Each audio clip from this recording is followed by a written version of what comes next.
പശ്ചിമേഷ്യയിൽ വീണ്ടും യുദ്ധം രൂക്ഷമാകുന്നു. അതോടൊപ്പം തന്നെ ഗൾഫ് രാജ്യങ്ങളിലേക്കും ഈ യുദ്ധം വ്യാപിക്കുകയാണ്.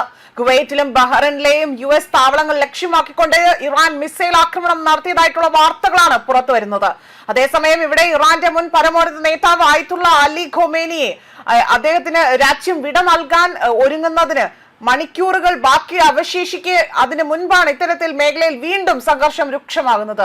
ഡ്രോണുകളും മിസൈലുകളും ഉപയോഗിച്ചുകൊണ്ടായിരുന്നു ഇറാന്റെ ആക്രമണം.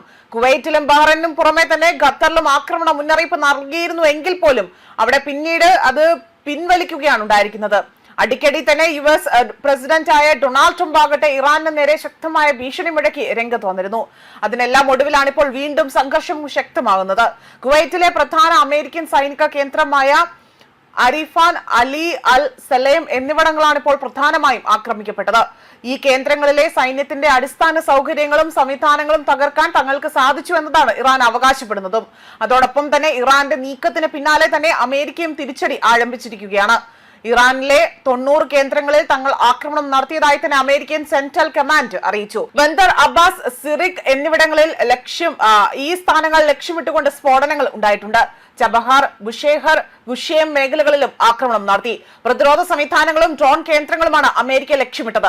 ഇറാനെതിരെ വരും ദിവസങ്ങളിലും ശക്തമായ നടപടി തുടരുമെന്നും US വൈസ് പ്രസിഡന്റ് മുന്നറിയിപ്പ് നൽകിയിട്ടുണ്ട്. ഹോർമൂസ് കടലിടുക്കിലൂടെയുള്ള കപ്പലുകൾക്ക് നേരെ ആക്രമണം ഉണ്ടായാൽ കടുത്ത പ്രത്യാഘാതം നേരിടേണ്ടി വരുമെന്നാണ് ഇവിടെ അമേരിക്ക വ്യക്തമാക്കിയിരിക്കുന്നത്. അതേസമയം അമേരിക്കൻ ഭീഷണിക്ക് മുൻപിൽ തങ്ങൾ വഴങ്ങില്ല എന്നതാണ് ഇറാൻ പ്രതികരിച്ചത്. ഹോർമൂസ് കടലിടുക്കിൽ എന്ത് നടപടി സ്വീകരിക്കണമെന്ന് തീരുമാനിക്കാനുള്ള അവകാശം തങ്ങൾക്കുണ്ട് എന്നും അത് മാത്രമല്ല അമേരിക്ക ഈ ആക്രമണത്തിൽ അവിടെ നിർത്തിയില്ല എങ്കിൽ അവർക്ക് വലിയ നാശനഷ്ടങ്ങൾ സംഭവിക്കുമെന്നും ഇറാൻ പാർലമെന്റ് സ്പീക്കറാണ് മുന്നറിയിപ്പ് നൽകിയിരിക്കുന്നത്. അതേസമയം കൊല്ലപ്പെട്ട മുൻ പരമോന്നത നേതാവ് ആയത്തുള്ള അലി ഖൊമേനിക്ക് ഇറാൻ ഇന്ന് വിട ചൊല്ലും.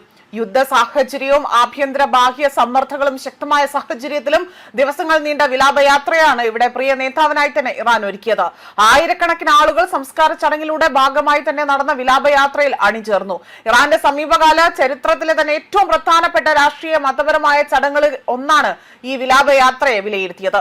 അതുമാത്രമല്ല കർശനമായ സുരക്ഷാ ക്രമീകരണങ്ങൾക്കിടയിൽ പ്രതികാരത്തിന്റെ പ്രതീകമായി വിശേഷിപ്പിക്കപ്പെടുന്ന ചുവന്ന പതാകകൾ ഉയർത്തിയാണ് ജനക്കൂട്ടം വിലാപയാത്രയിൽ അണിനിരുന്നത്.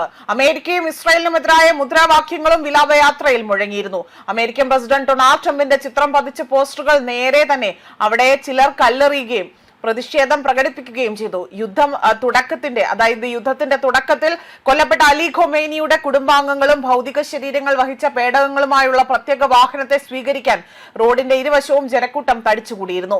അതോടൊപ്പം തന്നെ ഇറാന്റെ മുൻ പ്രസിഡന്റിന്റെയും സാന്നിധ്യം ഈ വിലാപയാത്രയിൽ വളരെയധികം ശ്രദ്ധേയമായിരിക്കുകയാണ്. ഫെബ്രുവരി 28 ആരംഭിച്ച ഇറാൻ അമേരിക്ക ഇസ്രായേൽ യുദ്ധത്തിന് ശേഷം ആദ്യമായാണ് ഇയാൾ പൊതുപരിപാടിയിൽ പങ്കെടുക്കുന്നത്. അതേസമയം യുദ്ധത്തിന്റെ ആദ്യ ദിവസങ്ങളിലാകട്ടെ ഇയാളുടെ വസതിക്ക് നേരെ പോലും സമീപത്ത് പോലും ആക്രമണം ഉണ്ടായതായി തന്നെ വിലയിരുത്തപ്പെടുന്നുണ്ട്. അതിനിടയിലാണ് ഇപ്പോൾ ഇത്തരത്തിൽ ഈ ഒരു ചടങ്ങിൽ പങ്കെടുക്കാൻ നിഴൽ പോലെ വന്ന് പോയതായി തന്നെയുള്ള കാര്യങ്ങൾ വ്യക്തമാക്കുന്നത്. ന്യൂസ് ഡെസ്ക് കർമ്മ ന്യൂസ്.